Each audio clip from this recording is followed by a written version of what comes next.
टिक टिक यो साउन्डले एकदमै सबैजना इरिटेट भइसकेको छ यो रोयल इनफिल्डमा। अब तपाईँहरूको बाइकमा पनि टिक टिक आवाज आउने छ्यारा छुरा आवाज आउने छ भने पिर गर्नु पर्दैन। हाम्रो यहाँ साथी चाहिँ पोखरादेखि यो टिक टिक साउन्डले एकदमै बोर भएर आइसक्नु भएको रहेछ। जहाँ गए पनि साथीहरूले चाहिँ यो हाइड्रोलिक फेर्नुपर्छ भन्छन् है। यहाँ हाइड्रोलिक चाहिँ यहाँभित्र हुन्छ तर हाइड्रोलिक फेर्नु पर्दैन है। यो चाहिँ सबै काम ओइल पम्पको। यसले चाहिँ पम्प राम्रोसँग गर्न सक्दैन, यसले चाहिँ घुमाउँछ हजुरको। यो दुईवटा क्याम स्लिप हो है।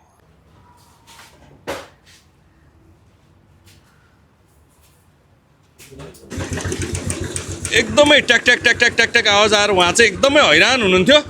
अब चाहिँ उहाँको बाइक एकदमै बन्न लागिसक्यो। कस्तो बन्छ हामी एकछिनमा फेरि हेरिहाल्छौँ। यसमा चाहिँ राम्रोसँग मोबिल नआएर चाहिँ हाम्रो ट्याक ट्याक ट्याक ट्याक ट्याक ट्याक आवाज आउने हो।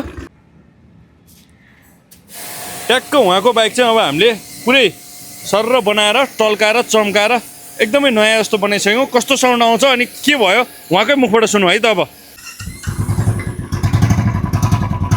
एकदमै मिठो, एकदमै सुनिरहँ जस्तो लाग्ने साउन्ड आइसक्यो है।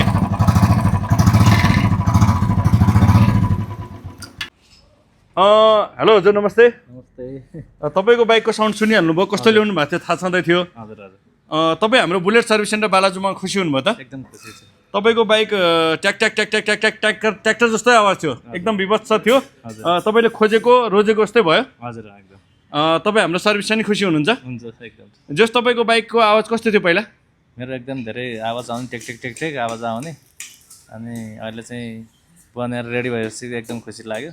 हजुर यस्तो बन्छ भनेर सोच्नु भएको थियो? नै सोचेको थिएन। म चाहिँ तपाईँको टिकटक धेरै फलोवर हेरिरहेको थिएँ। हजुर काठमाडौँ आएको मौकामा मैले चाहिँ बस्न पाएँ त त्यही नै खुसी लाग्छ। जस हामीसँग खुसी हुनुहुन्छ नि साँच्चीकै? एकदम खुसी। हस् धन्यवाद है हजुर।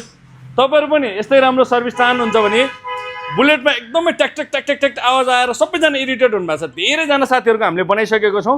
तपाईँहरू पनि छुट्नु भएको हुनसक्छ।